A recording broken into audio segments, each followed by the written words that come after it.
Hola, buenas. Estamos desde Feministas Providencia en un nuevo día de tertulia constituyente y esperando que se nos una Verónica para hacer la tertulia de hoy. Creo que está entrando. Mm,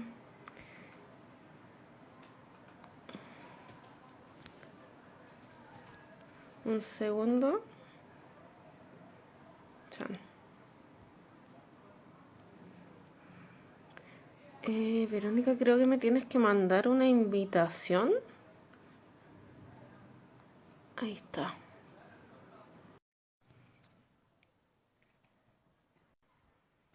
¿Me escuchan bien?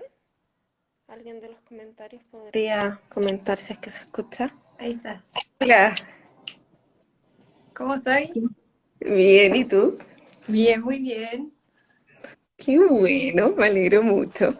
Estaba por mientras introduciendo que pucha, hoy día estamos en un nuevo capítulo de Tertulias Constituyentes y tenemos el placer de estar hoy día con Verónica Guzmán Quitraleo, no, Quilaqueo, perdón, geógrafa, secretaria general del Movimiento Con Todes, candidata independiente por el Distrito 10, con la lista del pueblo, feminista, ecologista y mapuche.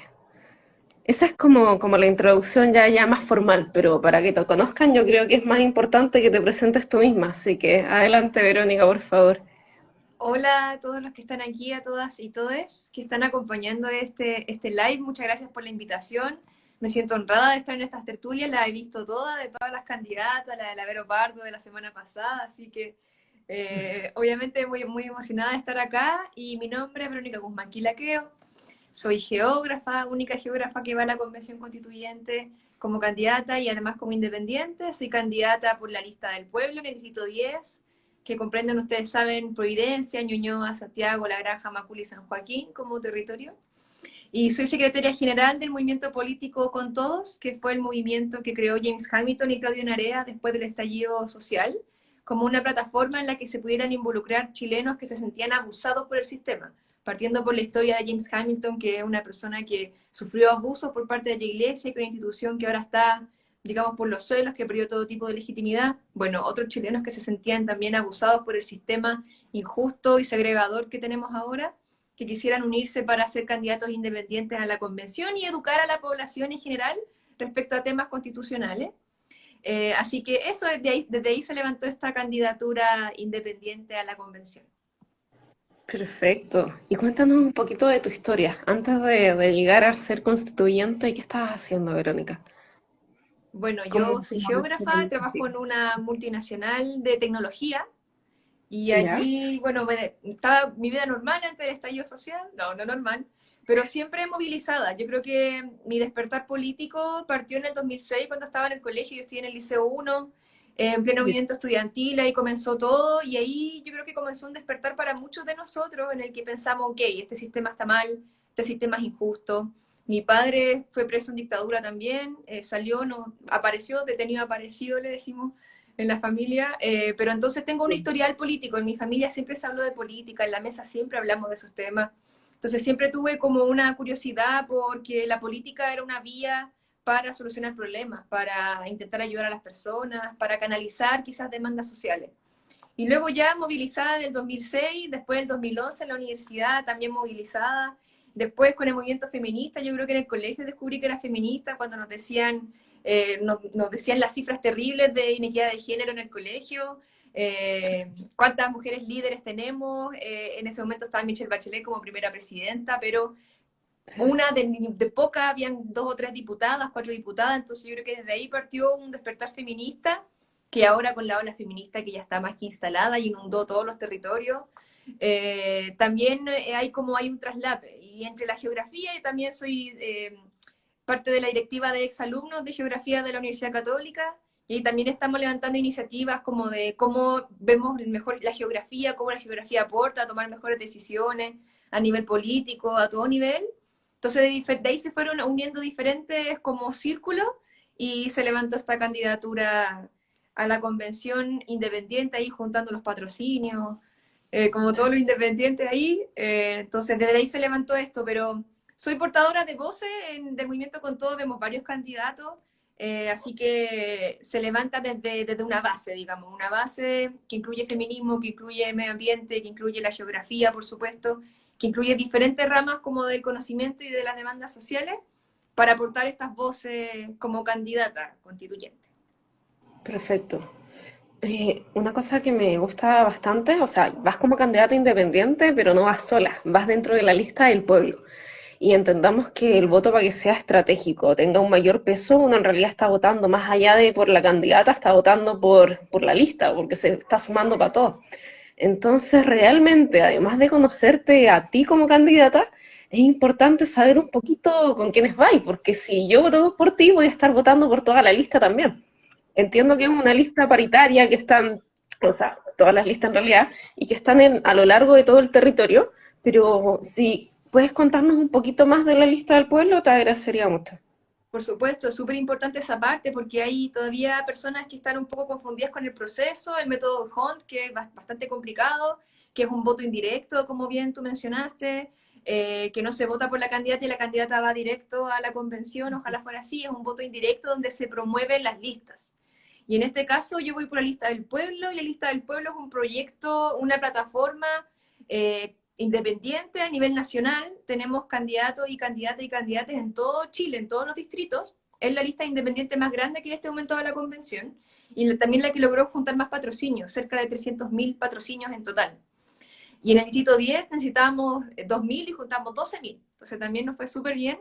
Pero es un proyecto nacional donde se unen diferentes movimientos sociales, donde hay gente del Noma FP, hay profesores, hay dueñas de casa, hay estudiantes, tenemos candidatos de 19 años, muchos de ellos los más jóvenes que van a la convención, tenemos gente del pueblo originario, gente de las diversidades funcionales, es completamente diversa, tal como lo es Chile también, tal como Chile también es diverso. Intentamos un poco representar al 96% de las personas que no militan en partidos políticos y que Ya. muchos de ellos nunca habían participado en política, ni siquiera habían ido a votar, muchos de ellos. Hay gente de la primera línea también que veía el tema del voto como restrictivo, como que no representaba nada. Hay gente de diferentes ámbitos sociales, profesionales y no profesionales, etcétera. Entonces de ahí se levanta también estas candidaturas diversas. Y el distrito 10 en la lista del pueblo también es súper diverso. Tenemos gente de San Joaquín, tenemos el único candidato independiente de San Joaquín del distrito 10, que es Ya. Javi Saldías, que es de las licencias sexuales. Tenemos encabezando la lista a la Lonco Juanita Millán, que ella encabeza nuestra lista y es de la primera línea, firme, firme la Lonco, Lonco Realmente. Guanchape. Tenemos a dos abogados en derechos humanos, Manuel Boldarsky, que también va en la lista del pueblo, candidato por el distrito 10, y Paulina Astorga, que también es abogada y periodista de derechos humanos, ejerce como tiene la doble profesión. Patricia Navarrete, que es de Franklin, de acá de Santiago, y ya es cientista política. Y que se olvida Daniel Martínez, que es de la disidencia, o sea, que es de las diversidades funcionales, Ya. digamos, este nuevo concepto filosófico que logra desplazar un poco el concepto de discapacidades, habla de diversidades funcionales. Javi Saldía, ya mencioné, de leyes sexuales, y Alexis Garrido, que él es analista internacional, pero es especialista en corrupción. Él escribió un libro sobre corrupción y cómo el sistema político confluye para hacer ricos solo a unos pocos. Entonces, esa es como el distrito 10 de la lista del pueblo, súper diverso, hay gente de todas las comunas representadas como del distrito y también es bien diversa en sí, en cuanto a las profesiones. Yo soy geógrafa, la única que va a la convención, entonces ahí intentamos abarcar diferentes tipos de visiones humanistas, más científicas, más del derecho, de derechos humanos, y la Lonco Juanita ahí representando a los pueblos originarios. Entonces ese es como el panorama de la lista del pueblo distrito 10, bien joven. Daniel tiene 19 años, Alexis 22, así que bien, bien diversa en todo sentido. Sí, bien, buen abanico. Oye, y algo que dices, he dicho más de una vez en este momento, que eres la única geógrafa que va como constituyente.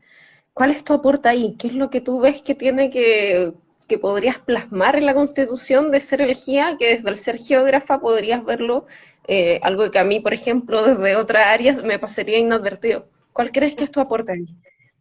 Bueno, la comunidad geográfica es súper potente y es chiquitita. Muchas veces la gente nos confunde con los geólogos, nos confunde con los cartógrafos, pero en definitiva lo que hace un geógrafo es analizar las interacciones entre el ser humano y un medio ambiente, un territorio. Eso es lo que hacemos los geógrafos. Y en este caso, yo creo que Chile es el mejor país del mundo para estudiar geografía. Chile tiene una geografía tan diversa como exquisita. Somos el país de los terremotos, el país de los tsunamis, el país de los volcanes, el país que tiene glaciares, que tiene desiertos, que tiene bosques, que tiene playa, que tiene montaña. O sea, la diversidad geográfica de Chile es maravillosa, es hermosa y es única. Y nosotros sentimos como geógrafos que siempre una de las cosas que instaló el sistema es esto de que ciertas profesiones pueden solamente aportar a ciertas cosas. O sea, tenemos ministros de educación que son ingenieros comerciales.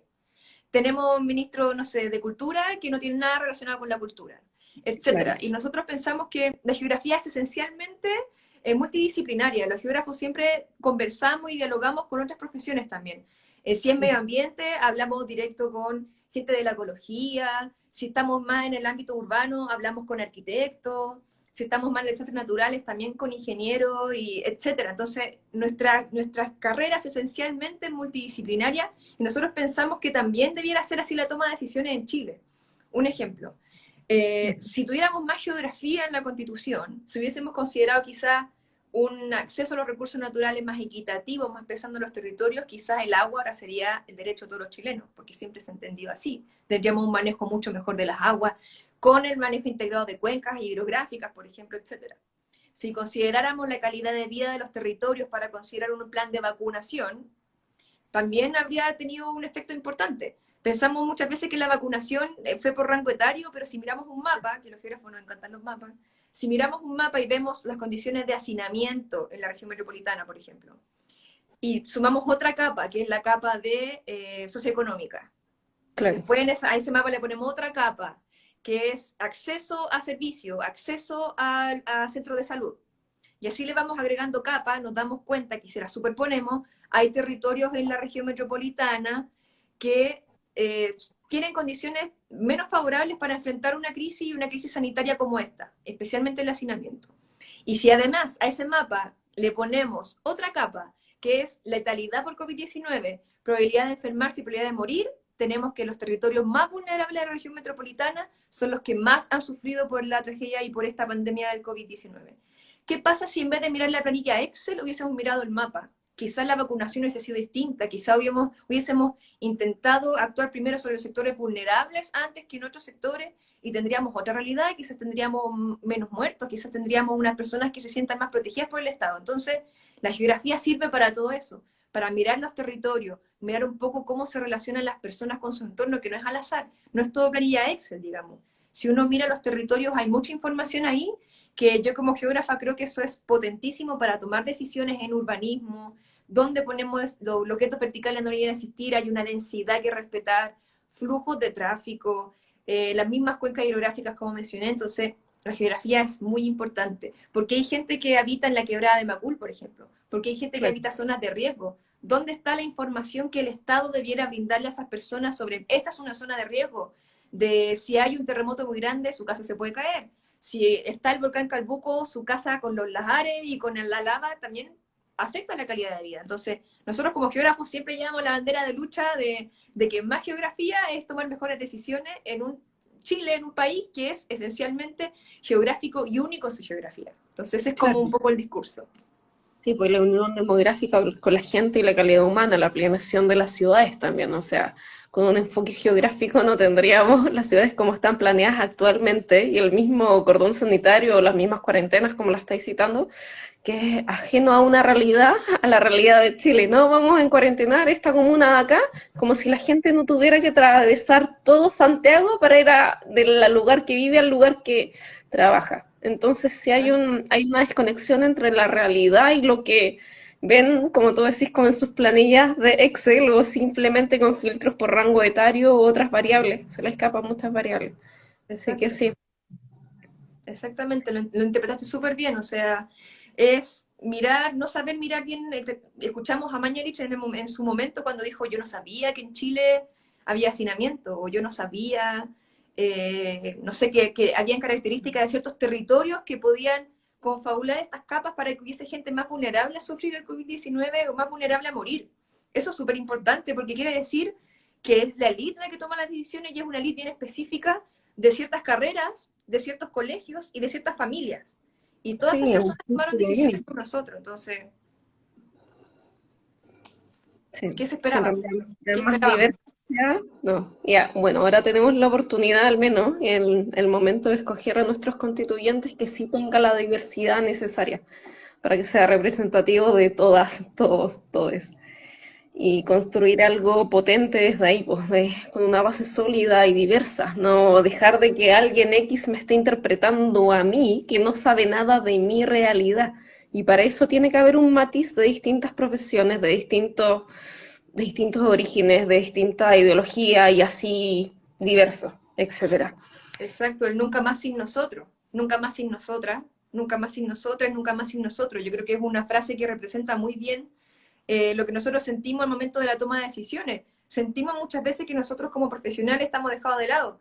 Y no solamente nos pasa como geógrafos, pasa también con otras profesiones de las ciencias sociales, los sociólogos, los antropólogos, que muchas veces no son considerados, o ni siquiera el colegio médico es considerado para tomar las decisiones. O sea, ni siquiera se escucha a los científicos. Entonces hay un secretismo, una gana de tener las soluciones, cuatro paredes, gente que vive en una burbuja tomando decisiones, y pensamos que eso no debiera ser así y que es un reflejo también del sistema neoliberal, donde existe un fenómeno que se llamó la capitalización de las profesiones y de las disciplinas, donde hay una pirámide, tal como una pirámide social, donde Ujú. abajo está como la filosofía, las ciencias sociales, que aportan menos a la sociedad, que aportan Claro. menos al mercado, que aportan menos a ganar lucas o que aportan menos a la empresa privada, y en el top de esas pirámides están, por supuesto, todas las ingenierías. Por eso tenemos todas universidades que explotaron la ingeniería en todo sentido, sin desmerecer, por ejemplo, a los ingenieros, por supuesto, ninguna disciplina, pero el concepto es que todas las disciplinas son valiosas para tomar decisiones, no solamente unas, y no solamente unas pocas, y por supuesto que las ciencias sociales vuelvan a ser también parte importante de la toma de decisiones porque consideran al ser humano. Los humanistas consideramos al ser humano y su interacción con otros seres humanos, con grupos humanos como la sociología, su evolución como lo estudia la antropología, cómo se manifiesta en la mente, en los grupos humanos, como es la psicología, y por supuesto la geografía, cómo esos seres humanos se desenvuelven en un territorio específico. Entonces, haber dejado de lado eso es una de las cosas que instaló el sistema y uno de los pilares que tenemos que derribar con la nueva constitución, ojalá. Claro, y hablando de esto, ¿cuáles serían entonces las propuestas desde, ya sean propuestas tuyas o propuestas de la lista del pueblo? No sé cómo se coacciona ahí, se plantea todo en conjunto y salga quien salga, van por las mismas propuestas. Sí, Con tus palabras mejor, cuéntame un poco eso. sí, fue un proceso bien largo y no muy fácil porque poner de acuerdo a todos estos candidatos, que además de ser solamente candidatos, representan a una a una base, un movimiento social. Nosotros siempre cuando estamos en discusiones como lista del pueblo, decimos como, oye, yo no me represento a mí misma, represento a todas estas personas de la asamblea de mi territorio, por ejemplo, que está Claro. conmigo y que levantó mi candidatura. Entonces, amplia la representación. Entonces, se formaron comisiones, se hicieron asambleas, cabildos de todo tipo, presenciales y por Zoom, comisiones de trabajo, comisiones temáticas, de todos los temas que sentíamos que eran importantes abarcar en la Constitución, y se construyó un programa a nivel nacional. Es un programa completo, los invito a la página para que lo lean con más detención, es bien largo y va por áreas también, pero es una propuesta país que se construyó en conjunto. Entonces, tenemos muchas cosas en común y cosas a veces no en común en algunos detalles, unas bajadas de algunas cosas. Cada uno tiene a veces su opinión respecto a un tema, porque también está influenciada por el distrito en el que uno nace o por la demanda social que uno lleva a su bandera. Pero hay un programa nacional que incluye a todos y todas los candidatos de la lista del pueblo, que es el que estamos defendiendo todos en definitiva, que tiene ciertos pilares, que tiene propuestas, después de todas estas discusiones de trabajo que llevamos a cabo, pero todos los candidatos a la lista del pueblo llevan el mismo programa, digamos, es un programa común. Entonces tendríamos como un enfoque general que es a nivel nacional y luego el enfoque específico que sería como territorial, dependiente de cada distrito, con objetivos específicos o algunas problemáticas que están en una zona y no en otra y cosas así, ¿no? Claro, exactamente. Por ejemplo, distritos como Atacama, que tiene ciertas problemáticas, están bien enfocados en las demandas, ponte tú, del agua. Claro. Y nosotros acá tenemos demandas que son también de carácter urbano y de carácter socioeconómico, territorial, pleno, ¿cachai? Entonces cada distrito igual tiene sus características y no es que cambie la propuesta, sino que se enfatizan ciertas cosas por sobre otras. Por Ya. ejemplo, los territorios más de la Araucanía, ahí tenemos fuerte tema de los pueblos originarios y la autonomía de los territorios, cosa que es diferente en el distrito de acá de Santiago, que tienen otras banderas de lucha que son más potentes según ese distrito. Pero entendamos que cuando nos sentemos a discutir en la Convención Constitucional, vamos a hablar todo a nivel transversal, todo a nivel país. Digamos que hay temas que igual son transversales a todas las regiones y a todos los distritos, pero hay algunos candidatos que llevan banderas de lucha más fuertes porque representan a su distrito, especialmente en temas del agua, especialmente en temas medioambientales, en temas también de pueblos originarios, como te comenté. Entonces, ahí cada uno lleva a veces banderas de lucha más enfatizadas por sobre otras. Claro, claro, perfecto. Y de todos estos ejes temáticos, ¿cuáles quisieras destacar tú? Porque, o sea, yo me metí, me hice como de matea y buscar un poquito cuál es la información, qué es lo que está proponiendo la lista del pueblo. Y tiene una cantidad de ejes, pero wow, power. Y no nos alcanza el tiempo para evaluar todos estos ejes en este momento. Así que si quisieras destacar, no sé, tres ejes temáticos, ¿en qué quisieras enfatizar? Creo que si tuviera que priorizar esos tres ejes temáticos, por supuesto el primero sería una constitución con enfoque de género. Tenemos todas las candidatas a la lista del pueblo, firmamos este como compromiso de que cada una va a defender sí o sí una constitución con orientación de género, una constitución feminista, porque pensamos que la forma en que se ve el poder, la forma en que se representa el poder en nuestro país es esencialmente patriarcal, porque es vertical, porque es impositivo, y nosotros pensamos firmemente que si cambiamos la orientación y le damos una orientación más feminista a la forma en que entendemos el poder, podríamos lograr un gobierno, un Estado mucho más horizontal, mucho más socializado. Nosotras creemos firmemente que hay que socializar, democratizar todo el aparato del Estado, y eso sí es un enfoque feminista. Y hay gente que todavía le cuesta creer eso. Piensan que la demanda feminista muchas veces está enfocada solamente al aborto, solamente a ganar lo mismo. Y es algo mucho más amplio, que incluye a todo tipo de personas y no solamente a las mujeres, incluye también a los hombres que también se ven afectados por estereotipos de género, etcétera. Entonces, sí o sí llevamos una bandera feminista y pensamos que las demandas de género tienen que estar sí o sí presentes en la Constitución y estamos todas comprometidas con eso, en las labores de cuidado que tienen que ser consideradas como una labor económica y con todos los beneficios sociales y protección que eso requiere, paridad en todos los poderes del Estado, en todas las instituciones del Estado y en cualquier tipo de institución que dependa de parte del Estado y también en la empresa privada, ¿por qué no? Que sea paritario, por supuesto, intentar reducir esa brecha de 200 años que estimó Naciones Unidas para lograr una equidad de género, que nos parece que es una cifra wow. Quien no reacciona ante esa cifra, no sé con qué mal lo hará, pero 200 años va a demorarse la humanidad en lograr una equidad de género. Por Eso supuesto sí que es es que porque no se tenemos líderes hiciera cobardes. nada. Claro, si dejamos que todo siga su curso tal como está ahora, en 200 años, quizás recién Quizás tendríamos equidad de género. Entonces, quizás 200 momento de años. actuar para cortar esa brecha. Será ¿Estamos de nuestra acuerdo? tataranieta, 200 años, tataranieta, recién quizás puede ser por ahí que puedan ver una equidad de género. Entonces, vivir con eso es realmente no ver la dimensión, lo profundo y que es la dimensión que tiene la inequidad de género a nivel mundial. Entonces, sí o sí tenemos que empujar con todo lo que tengamos para que al menos nuestra constitución, que va a ser la primera paritaria en el mundo, sea un poco más fuerte que eso. O sea, que no nos quedemos solamente con que ya hay igual hombres y mujeres sentados acá. Tenemos que presionar para que las demandas sean escuchadas y para que la Constitución sí o sí levante esa demanda feminista, porque si no nos vamos a demorar más años quizá, o esos 200 años. ¿Y por qué tiene que ser así? Tenemos que presionar a nuestros líderes a que sean más valientes y que sí instalen la equidad de género como un eje de desarrollo, porque no solamente nos afecta a nosotros, afecta a todos los grupos humanos de los territorios, porque es una forma en la que se entiende el poder. Entonces, partiendo de esa base en la que tenemos que democratizar, socializar todos los territorios, partiendo por el primer territorio que son nuestros cuerpos, que nadie tiene que Correcto. imponernos sobre ellos nada, tampoco imponer sobre otros territorios, que son los territorios donde desenvolvemos nuestras vidas. Entonces, ese concepto de entenderlo es muy importante y tenemos que presionar porque van a haber personas en la convención que van a querer mantener las cosas como están. Entonces, tenemos que actuar como bloque y levantar las banderas feministas porque es la única forma en la que vamos a poder lograr un poder más horizontal, más democrático y territorios mucho más democratizados y que participen mejor de la toma de decisiones. Entonces ahí va la segunda parte, yo creo que es el cuarto poder, la democracia directa, o salir de Espérame, esta... antes Dime, de pasar a la segunda parte. dime. Eh, entonces, todas las candidatas de la lista del pueblo van con una bandera feminista. Eso es como un acuerdo previo de... ¿Y cómo se llegó a este acuerdo? ¿Fue de manera natural? ¿Costó? Cuéntame un poquito de eso, porfa. Yo creo que fue natural. Fue, de hecho, hay una parte de la lista del pueblo que se llama la lista de la Puebla, donde Ya, ahí está más. Dale, dale. ahí firmamos todas las candidatas y estamos todas unidas con esa consigna.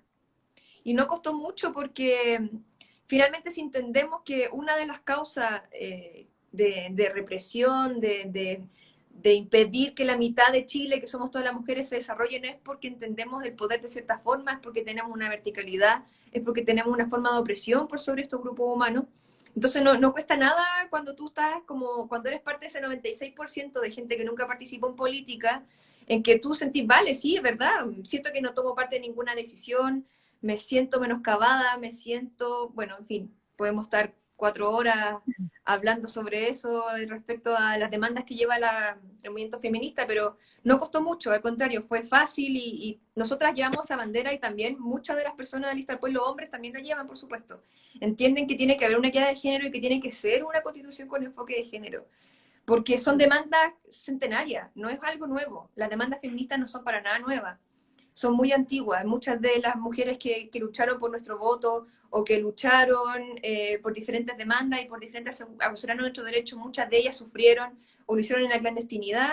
Ahora la ola feminista es a nivel mundial, pero son demandas que hay que reconocer porque son centenarias y hay muchas mujeres que han luchado por estas demandas y no podemos desconocerlas. Entonces, la lista del pueblo sí o sí lleva las demandas feministas a la convención en diferentes niveles.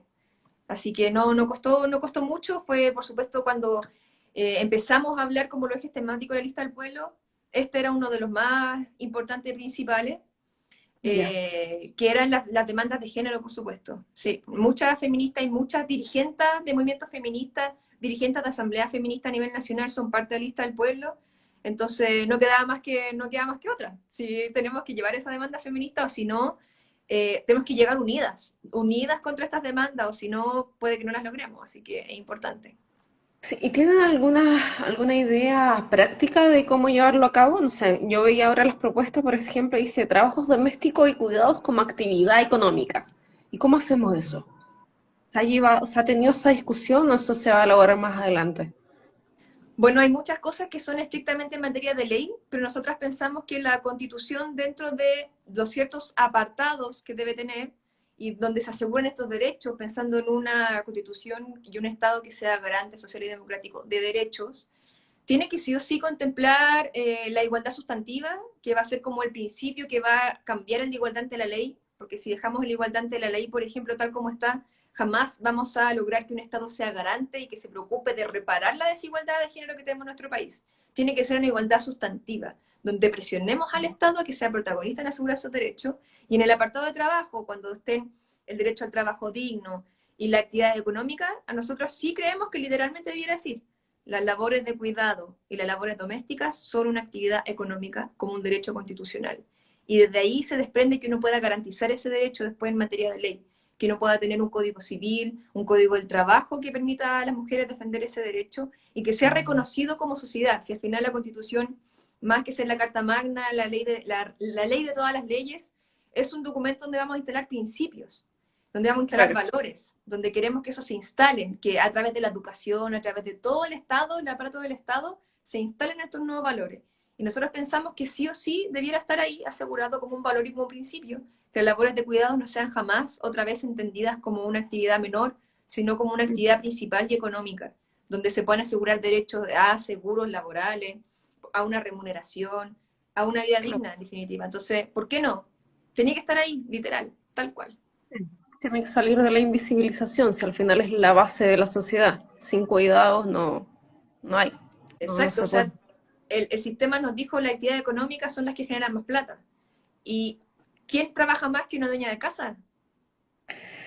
O sea, en la misma pandemia vimos dentro de las muchas cosas que reflejaron la enorme desigualdad de género a modo de dato, eh, con todo este año de pandemia que tenemos a nivel mundial, las mujeres fueron el grupo más afectado, no solamente porque muchas de ellas estaban encerradas con sus violentadores, por los femicidios que tenemos, sino también por la actividad económica, otra vez precarizadas, y se retrocedió a nivel mundial en promedio 10 años lo que ya hemos logrado como equidad de Claro. género a nivel mundial, solo por esta pandemia. Entonces, la vulnerabilidad que todavía el Estado no reconoce, que tiene el grupo de que tenemos las mujeres en diferentes niveles, ya sea profesional y no profesional, es abismante.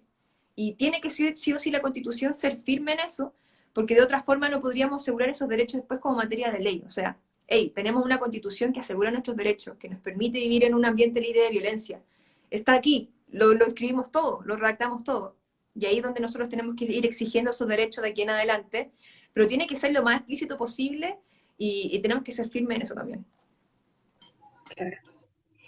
Y para cerrar, antes de que pasemos al siguiente eje temático, pero tú partiste por feminismo y somos feministas Providencia, era obvio que me iba a quedar acá un ratito pegada. ¿Hay alguna, o sea, al menos en el distrito 10 tenemos ahora este conflicto de que hay muchas candidatas feministas, que es un problema positivo porque, wow, ¿cachai? Se están viendo, hay hartas candidatas por las que votar, pero el momento de escoger a una es como, pucha, quiero votar por todas, po. ¿Hay alguna, no sé, alguna conversación entre las distintas candidatas feministas o tú en particular has tenido algún acercamiento más allá de la lista del pueblo? Porque entiendo que eso ya está como zanjado, pero ¿hay algo a nivel más general? Sí, estamos participando nosotros como lista del pueblo del Distrito 10 en foros con otros independientes, con otros movimientos independientes. Y ahí siempre llegamos a acuerdos, a cosas en común, porque en definitiva se esperaba que hubiese esta cierta dispersión, que hay mucha gente que habla de la dispersión, que se hubiese movido todo unido. Bueno, yo creo que es un producto del sistema, un producto de la crisis política profunda, social que tenemos, que hubiese una dispersión, que cada uno quisiera levantar ciertas banderas de lucha específicas. Yo creo que eso era natural, difícil de evitar, creo yo. No hay que echarle la culpa a los independientes, sino que nosotros le echamos la culpa al sistema político, que nos hace pensar como que por culpa de nosotros va a ganar la derecha, y eso no es así. Quiero dejarlo súper claro. Entonces, cuando nos reunimos en estos foros con otros independientes, hay bastantes cosas en las que coincidimos, muchísimas. Y entre ellas, con las otras candidatas feministas, coincidimos también en estos ejes temáticos, muchos de ellos coinciden. Algunas están a favor del aborto, otras no. Quizá hay otras cosas que hay que diferenciar. En nuestro caso estamos completamente a favor del aborto libre, seguro y ojalá gratuito, por supuesto. También pensamos en otras formas de adopción, donde se tiene que ampliar el concepto de familia, en fin. Yo creo que hay cosas generales que sí o sí se comparten, como el tema de la igualdad sustantiva, cuáles son los derechos constitucionales y garantías constitucionales que deben estar redactadas en la Constitución, también las labores de cuidado, pero hay otras candidatas que van por este distrito y por otros también, que son feministas, pero por ejemplo no están a favor del aborto. Nos quedó claro con la entrevista de la candidata al Frente Amplio, que se considera feminista, pero en la entrevista, en el debate, dijo que no estaba a favor del aborto. Y nosotros estamos muy en desacuerdo con eso, porque da una desconexión, da cuenta de una desconexión entre la clase política y la ciudadanía. O sea, la demanda por el aborto es parte de la agenda feminista. Y eso es Sí. innegable. Es algo por lo que todas hemos marchado, por las que las históricas marchamos. Entonces, desconocer eso como el derecho a la vida y a los derechos sexuales y reproductivos de la mujer es desconocer una lucha Mi centenaria. derecho a mi cuerpo, a mi primer territorio, a decidir yo respecto a lo que a mí me ocurre. Exactamente. Entonces, yo creo que hay coincidencia con las candidatas feministas independientes, mucha coincidencia, y no tanta coincidencia con las candidatas feministas de partidos. Y nosotros nos dimos cuenta de inmediato con esta candidata que mencionó lo del aborto, que era el Frente Amplio. Era candidata a alcaldesa, no era constituyente, pero ya Ok. ahí nos damos cuenta que hay una letra chica. Que hay una letra chica y que no hay un traslape de un 100% entre todas las demandas feministas o de todas las candidatas. Entonces, creo que eso es importante conocerlo. Sí, al final es como usar lo que te conviene. Ya, voy a ser feminista porque parece que está atrayendo más gente, pero no, no me interesan sus propuestas en realidad. Yo solo quiero ser feminista de aquí para adelante. Ok.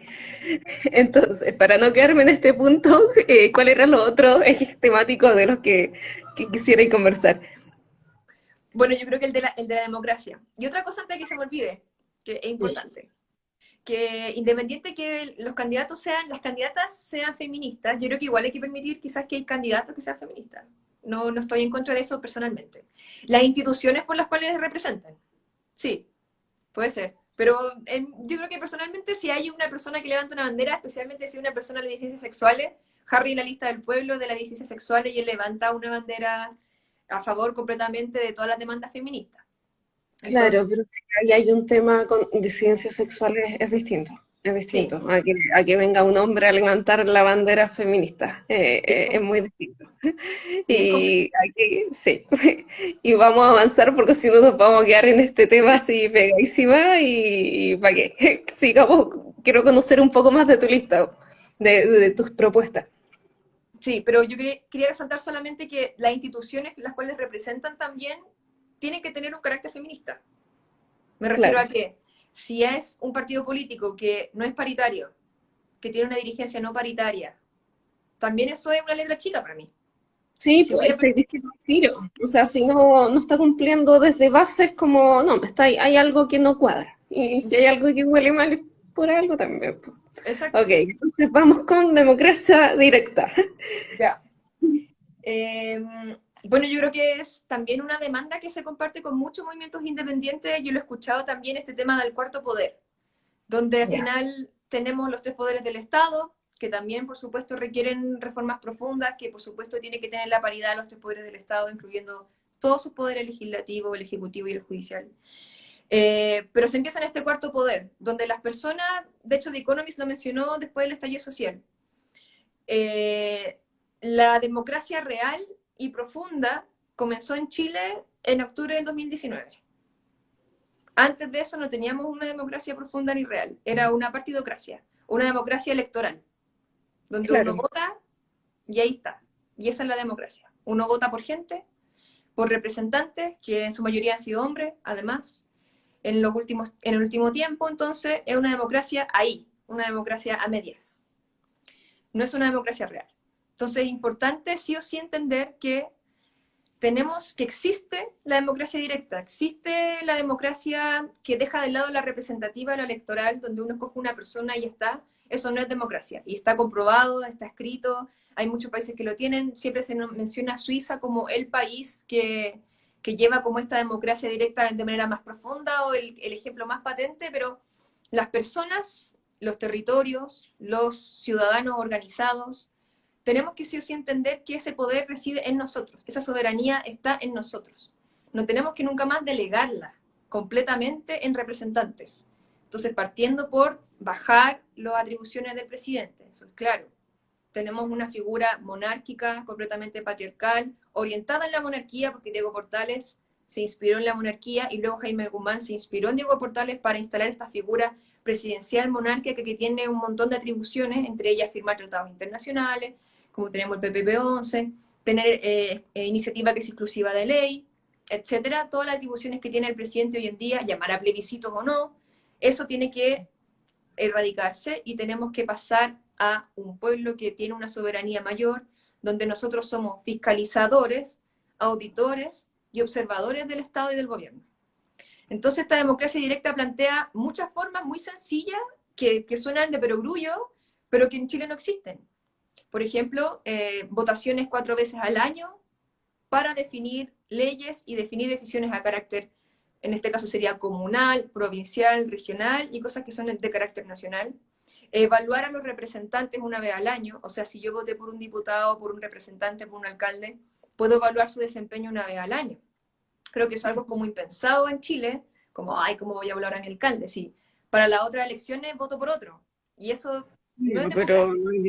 o sea, sí, porque recién nacen estas posibilidades a raíz del 18 de octubre y cuando toda la gente se reunió, todos nos reunimos en cabildos y asambleas, y ahora es como, pucha, que no quede ahí, que llevemos realmente a una democracia participativa, ¿cachai? Está el concepto de democracia directa y democracia semidirecta, y honestamente yo no sé cuál es la diferencia. Ah, ya. Sí, existen diversos grados al final. Yo creo que independiente del nombre, tenemos que sí o sí considerar cuáles serían esos mecanismos de democracia que tenemos que defender y partiendo por iniciativa popular de ley. Yo creo que ese es el más importante. Existe una forma en la que ciudadanos, esa es otra cosa importante, ¿cómo se consideran o no los ciudadanos? En la Constitución son ciudadanos, y dice, son ciudadanos las personas nacidas en Chile o con nacionalidad chilena, que no hayan tenido penas privativas de libertad, etcétera, etcétera. Es decir, estamos descartando a los adolescentes, que fueron los que nos trajeron el proceso, nos trajeron, gracias al estallido social, nosotros estamos acá discutiendo esto, gracias a ellos, y es impensado para mí que no hayan participado del proceso, al menos con un voto adelantado, 16 años, etcétera. Ya, ellos no son ciudadanos, no son ciudadanos según la Constitución. La población migrante, que No esa son también tiene una... ciudadanos desde que cumplen la mayoría de edad, antes está ahí nomás. Antes no Ok. son ciudadanos, no son sujetos de derechos. La población migrante y la población que está privada de libertad, especialmente los presos políticos de la revuelta, para nosotros es el punto número 1 de acuerdo para la nueva convención. Tiene que haber un juicio justo y tiene que haber una liberación de los presos políticos de la revuelta. Entonces, esos tres grupos humanos, la población migrante, que es importante también en Chile, que también tiene una voz, están completamente fuera del proceso. Y en especial los adolescentes, que fueron los que nos ayudaron a tener este proceso ahora con nosotros. Entonces, ya, cambiar cómo consideramos la ciudadanía o no. Y cuando tengamos una ciudadanía organizada, a nivel de comuna, a nivel de barrio, etcétera, se puede lograr una iniciativa de ley, se puede proponer una ley, se puede proponer un cambio de plan regulador, un cambio en la altura máxima del edificio. Eso es muy de este distrito, distrito 10. Tenemos un problema grave con que, se aprobó el plan regulador, perfecto, y de repente, un edificio de 30 pisos al lado y uno dice, pero ¿cómo si se aprobó un plan regulador? Resulta que había una letra chica. El plan regulador se aprobó en el 2014, pero este permiso fue comprado en 2010, entonces no vale. Ya, si tuviéramos un sistema de democracia directa, nosotros como vecinos podríamos organizarnos y levantar una ley, levantar un apartado diferente, cambiar el plan regulador, que sea retroactivo, etc. Un montón de medidas que se pueden tomar, pero el sistema anterior subestimó a la población organizada. La gente, ¿qué va a saber la gente? Nos subestimaron, nos subestiman como mujeres, nos subestiman como ciudadanos, nos subestiman como estudiantes, a diferentes niveles. Entonces, ese sistema patriarcal, vertical de ver el poder, tiene que estar fuera, y tenemos que instalar una democracia mucho más directa, donde las personas podamos proponer leyes, y que la iniciativa exclusiva de ley no pase solamente por el Parlamento, y mucho menos solamente por el presidente, sino que nosotros podamos proponer. Y estas leyes se votarían en el Parlamento, y uno también tendría poder revocatorio. La segunda característica de esa democracia directa es, una es la propuesta de leyes, y la segunda es la revocación, donde hay una revocación de leyes, de tratados internacionales firmados, o tratados internacionales que se estén discutiendo, y revocación de cargos. Eso es muy importante. O sea, si hubiésemos tenido democracia directa cuando estuvimos en la plena crisis de estallido social, o ahora con la crisis de la pandemia, ¿Piñera estaría en el poder? Por favor, que alguien me diga que no. Imposible, imposible. Sí, ¿cuánto tiene ahora? Tiene como un 7%, si es que, y continúa bajando, así que yo ya no sé cuánto tiene, yo ya no sé quién sigue apoyándolo. Exacto, o sea, imagínate hubiésemos tenido un sistema con referéndum revocatorio. Hace rato habríamos tenido ese plebiscito revocatorio, y hace rato Piñera no estaría en el poder. Hace Claro, rato que no habíamos firmado, ni siquiera había llegado al Congreso el TPP-11, hace rato. sí, sí, continúa ahí. Y hace rato habíamos tenido asamblea constituyente, porque mucho antes del estallido social, el clamor popular era asamblea constituyente, y uno marcaba el voto. ¿Te acuerdas? Sí, uno marcaba el momento de las elecciones pasadas, uno marcaba el voto por AC, pero no pasaba nada. Si tuvieron que venir los secundarios, que están ahora privados de ciudadanía, a levantarlo, a mover el territorio y a que despertáramos y poder hacer volver esto de manera más real. ¿Cachai? Y lo que tú me dices que, o sea, la democracia como está vista ahora es ninguneando al pueblo, que no tiene capacidad de elegir. O sea, creen en un pueblo ignorante, que no tiene la capacidad por escoger por sí mismo, y para eso está la élite política que va a tomar las decisiones a conciencia por todos, por ellos, o sea, por por ello. su mundo chiquitito. Y así funciona como estamos viendo ahora. Sí, exacto. Y ahí me gustaría mostrar un grafiquito aquí bien artesanal, o sea, bien aquí análogo, que tengo acá en que es la Auditoría de la Democracia. Es un libro, es un informe del PNUD que hizo el 2012 y lo fue actualizando al 2016 y al 2019 después del estallido. Y aquí justamente donde dice eso, como la pregunta que le hicieron a la población. Esto fue una muestra de más de 13.000 personas, está toda la metodología acá, pero dice, ¿a quién representan y a quién deberían representar diputados y senadores? Esa es la pregunta. Entonces, ¿a quién representan hoy en día y a quién deberían representar? Ojalá se vea derecho. No sé si se alcanza a ver ahí. Ahí. Veo un grafiquito, sí. Ya, voy a mostrar acá. Esta parte, la barra azul es ¿a quién representa? Y la mayoría dice al partido al que pertenecen. Ok, ¿Y a quién debía representar? A todos los chilenos, en un 80%. Y aquí está a todos los chilenos, a los votantes de su distrito, a los partidos políticos, a nadie. ¿Y a quién ya, debe representar? A todos los chilenos, pero ¿a quién lo hacen en realidad? A sus propios partidos. claro. Entonces, lo que dice este informe es, básicamente, en estas 500 páginas, que nuestra democracia era a medias, que los partidos políticos tenían secuestrada la democracia porque eran los únicos capaces de tomar decisiones y levantar candidaturas, y ahora nosotros tuvimos, solamente por la presión popular, los independientes pudimos participar, juntando las firmas, etcétera. Pero en este mismo momento, en la misma papeleta, cuando ustedes vean, van a ser independientes pero en partido, porque los independientes a alcalde y los independientes al resto de los cargos que no son convencionales constituyentes tienen que sí o sí ir por partido. La ley no les permite ir como independientes juntando sus firmas. Entonces, teníamos una democracia secuestrada por los partidos políticos, una partidocracia. No era una democracia real ni completa. Por supuesto que los ciudadanos no teníamos ningún poder de decisión, ningún poder de revocar ningún cargo, por mal que lo hiciera esa persona, por un 7% de aprobación o un 80% de desaprobación que tuviera esa persona. Y un eje muy importante, que es el último de la democracia directa, que es el tema de la educación. O sea, la democracia directa promueve una educación cívica, promueve una población que se organiza, una población que se informa, que está constantemente viendo cuáles son las leyes que se están evaluando y probando. Vecinos, organicémonos para promover un cambio del plan regulador. Vecinos, organicémonos para esto. Regiones, organicémonos para esto a nivel nacional, algo más grande, etc. Se juntan las firmas, se redacta, se promueve y se vota. Entonces, lo que entendíamos como democracia era realmente una partidocracia, y lo que tendremos que movernos ahora es una democracia mucho más directa. Algunos le dicen democracia ciudadana, pero movernos de esta democracia representativa, como mencionaste tú, donde yo le delego a una persona que decida por mí, que muchas veces lo hace mal, que gana un montón de plata, que está en una burbuja de toma de decisiones, a que esas tomas de decisiones nosotros seamos los protagonistas de esa democracia y no los partidos políticos. Creo que eso es lo principal y lo que engloba como este concepto de democracia directa o ciudadana. Perfecto. De hecho, en función de lo que estáis diciendo, estoy leyendo aquí algunas de las preguntas que me han llegado por interno. Y hay una que dice si tiene, ¿cuál sería la estrategia para que el poder hegemónico no se tome la Constitución? O sea, ya entendemos que, pucha, toda la derecha de hecho va en una sola lista, entonces van todos agrupaditos, pero también la izquierda partidista está por ahí, pero al final estamos diciendo que sea más allá de los partidos. Cuál es la estrategia? Bueno, nosotros como independientes pensamos que, independiente que si la persona o la que va como candidato es de izquierda o de derecha, hay personas también de la concertación que van a querer defender el modelo. Claro. No es solamente porque sean de derecha.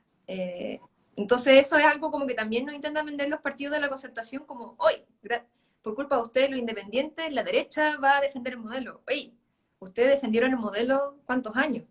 Sí, no, no le sé, llevan toda la vida y tampoco están todos juntos, así que no, no es De- solo de la izquierda o derecha, era como el ejemplo de que estamos clarito que la derecha va solo como una sola coalición Exacto. y el pueblo, la Puebla, va disgregado, pero ¿cómo defendemos? ¿Cómo? Nosotros creemos como independientes que tenemos que defender esta demanda en bloque. Tenemos Ya, que sí o sí llegar a mínimos comunes denominadores como independientes, o sea, cuando seamos elegidos, que probablemente haya gente de movimientos sociales independientes, gente de la lista del pueblo, ojalá harta gente de la lista del pueblo, pero también va a haber gente de otros movimientos sociales independientes. Muchas de las conversaciones que hemos tenido es defender las demandas de mínimos comunes denominadores con toda nuestra fuerza y en bloque.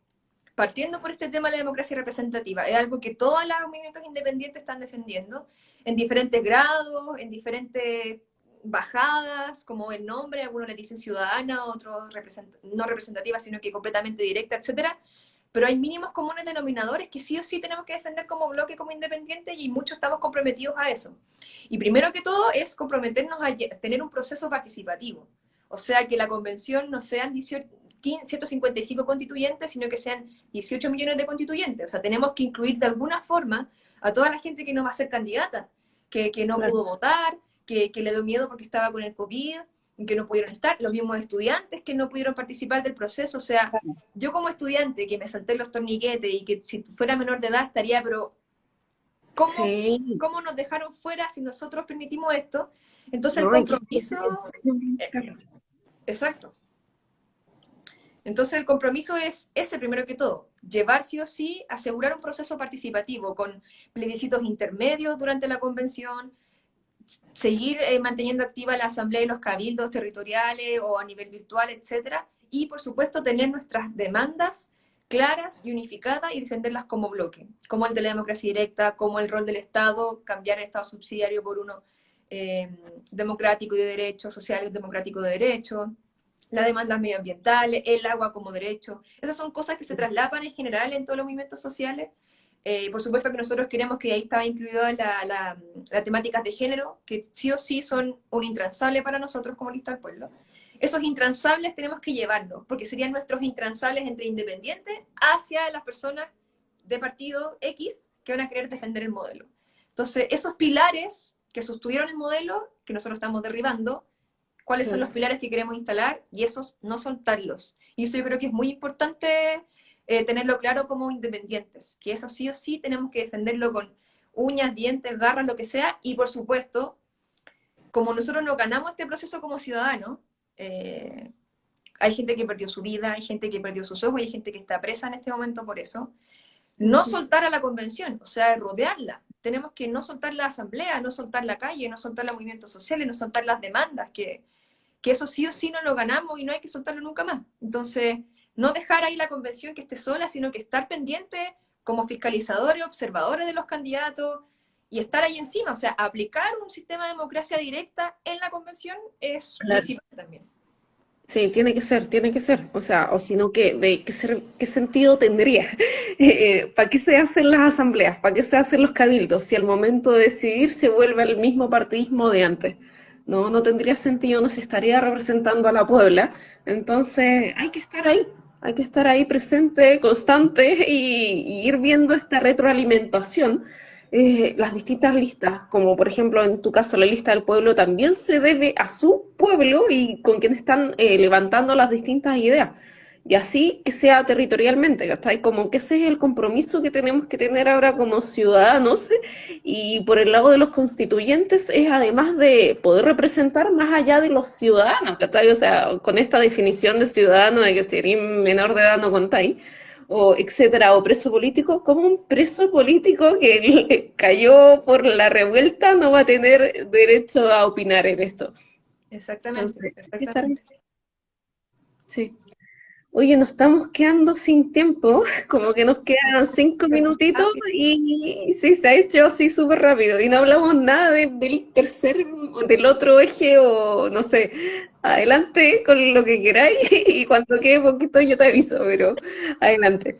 Ya, yo creo que lo último más que quería instalar, y creo que lo voy a resumir, es el tema de esta mirada geográfica o esta mirada territorial que queremos llevar a la convención, que es a través de las cuencas hidrográficas. Hay muchos movimientos independientes, no todos, pero hay varios que también la llevan, especialmente los movimientos ligados estrictamente al medio ambiente y los pueblos originarios, que es cómo vemos el territorio. Si, ¿qué pasa si en vez de ver el territorio como unidades político-administrativas, donde imponemos poder, donde están las comunas que tienen ciertas funciones y no tienen recursos, pero tienen una lista gigante de cosas que hacer, intentáramos instalar una unidad territorial ecológica de administración?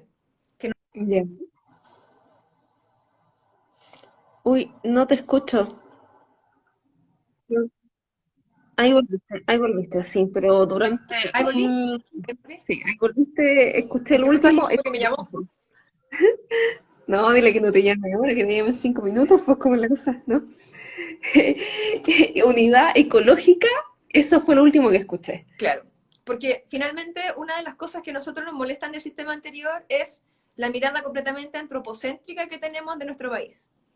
En Claro. nuestro país tenemos grupos humanos, que somos nosotros la población, tenemos territorio, tenemos los animales, que son seres sintientes, también firmamos una carta sobre los animales, no son muebles, son seres sintientes, pero también hay una flora y una fauna que componen que no tienen derecho, no es como que va a abrir un árbol y va a decir, oye, defiendan mis derechos, nosotros tenemos que hacerlo por ello, tenemos que otorgar a la naturaleza, tiene que ser sujeto de derecho a la naturaleza.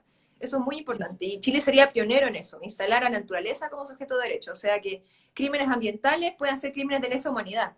Si viene alguien y quema todo Torres del Paine, o no sé, hay un derrame de petróleo en mitad, arriba en el mar, o alguien viene una minera y destruye todo un glaciar, eso sería tan grave que para mí debiera ser crímenes de lesa humanidad. Y la lista del pueblo instala también ese tema. Naturaleza como sujeto de derecho. Entonces, si viéramos los territorios como, de nuevo, como mirando un mapa, yo como geógrafa ahí todo el rato los mapas, pero si viéramos Sí, una sí. cuenca hidrográfica que tiene una capacidad de carga de agua, una capacidad de carga ecológica, cuánta agua entró, cuánta salió, cuánto estamos consumiendo, qué glaciares componen esa cuenca, qué grupos humanos componen esa cuenca, qué grupos originarios, qué comunidades componen esa cuenca, tendríamos un manejo sustentable de esos recursos, los recursos naturales, los recursos no naturales, sobre el agua que entra y que sale, recuperando, por supuesto, los derechos de agua y que sea un derecho para la población, acabar con el código de agua desde raíz. Tendríamos, en fin, una mirada más sustentable y sostenible de entender el territorio y nosotros como parte de un sistema vital, porque sin la naturaleza, la raza humana tampoco existe. Somos parte de ese sistema. Entonces, una mirada mucho más ecológica, multisistémica, multidisciplinaria de ver el territorio sería una propuesta que nosotros tenemos como instalar una nueva unidad administrativa, quizás reemplazando las provincias, quizás reemplazando alguna otra unidad administrativa, pero incorporar las cuencas hidrográficas como unidad homogénea ecológica y, por supuesto, comunitaria de manejo de los recursos que allí están, y entendiendo que hay especies de biota, de flora y de fauna que componen también esa cuenca, que tenemos que proteger y que tenemos que promover una vida en la naturaleza, con todo lo que eso conlleva. Entonces, ese era como el tercer eje principal que llevamos y que yo llevo como geógrafa, y lo voy a defender, una mirada con más geografía del territorio, donde podemos entender a unidades más ecológicas y menos antropocéntricas, de formas de ver el poder y de ver la tierra. Sí, sí, es como un todo. Si al final es parte, somos parte de la tierra. Y aquí se me sale todo el hipismo, pero de hecho a mí me hace ruido el recurso natural, porque entenderlo como recurso te hace contextualizar de que eres dueño de eso y que lo puedes aprovechar, ¿cachai? Pero sí estoy de acuerdo con el sujeto como la naturaleza como sujeto de derecho, ¿cachai? Porque ahí ya le estamos dando el poder legal para ser defendido y para protestar y bueno, para poder defenderlo. No quiero darme más vuelta en eso, pero, pero sí, de hecho este es para mí uno de los temas más importantes y creo que se nos va a acabar el tiempo, todavía no me avisa, pero estoy como ahí. Eh, asumo en función del reloj que ya se nos va a acabar el tiempo en cualquier momento, así que te dejo la palabra libre para lo que quieras enfatizar tú. ¿Qué es lo que quieres mencionar? Así como, esto aquí yo ya no estoy. Tú háblale directo a la gente con qué mensaje los quieres dejar. Bueno, los invito a seguirme en redes sociales, a seguir a la lista del pueblo, a hacer todas las preguntas, por contactarnos por redes sociales, ya que no podemos estar en la calle por el tema de la cuarentena, que nos contactemos por esta vía más digital. Y mi mensaje yo creo que principal es para todas las personas que están viendo esto y que lo podrán ver después, que nunca más nos subestimen, que nunca más nos subestimen como estudiantes, que nunca más nos subestimen como mujeres, que nunca más nos subestimen como mapuche y que nunca más nos subestimen como chilenos y como ciudadanos. Tenemos un poder, tenemos una porción de ese poder tiene que equilibrarse y nosotros tenemos que tener ese cuarto poder conformando este Estado, que no sea nunca más que tomen decisiones por nosotros, ni por nosotras, ni por nosotros. Tenemos que nosotros volver a recuperar este poder. Nunca más tenemos que volver atrás. O sea, ya desde el inicio en octubre fue un inicio de un cambio cultural que tenemos que todos ser parte de él, los candidatos, los no candidatos, los movimientos sociales, tenemos que estar rodeando siempre esto y nunca olvidar lo que ganamos en octubre, que fue el poder de tomar decisiones nosotros, otra vez, y que tener la soberanía y que el poder radique también en nosotros como pueblo, como puebla. Y eso que nunca más se nos olvide, y eso es algo que tenemos que defenderlo de aquí hasta el infinito, cuando tengamos la constitución, cuando tengamos que defender las leyes que van a nacer de esa constitución, sí o sí tenemos que nunca olvidarnos y que nunca más nos subestimen como grupo humano, como seres pensantes, como seres sintientes, como personas organizadas, de que ese poder lo ganamos y que ya no podemos perderlo. Ese es como mi mensaje final. Vale. Muchas gracias, Vero. Muchas gracias por estar aquí, por haber compartido el espacio. Se me hizo muy cortito, así que estuvo muy interesante. Y gracias por los temas que debatimos y pues invitadísima, éxitos y suerte en lo que queda de campaña y estamos ahí presentes por las redes. Muchas gracias a ustedes, me siento honrada de estar acá con las feministas Providencia, que las sigo hace rato. Así que Sí. arriba, arriba las mujeres, votemos por candidatas mujeres, por supuesto, y defendamos la demanda feminista. Ahí ya no te escucho, así que parece que se está cortando. Sí, quedan 20 segundos. Muchas gracias y no sé si te volvieron a llamar y por eso es escucharte, pero escuché arriba a las feministas y arriba a las que luchan, o quise escuchar eso, no sé, estoy confundida. Pero ahí vamos a estar. Mucho éxito, mujer.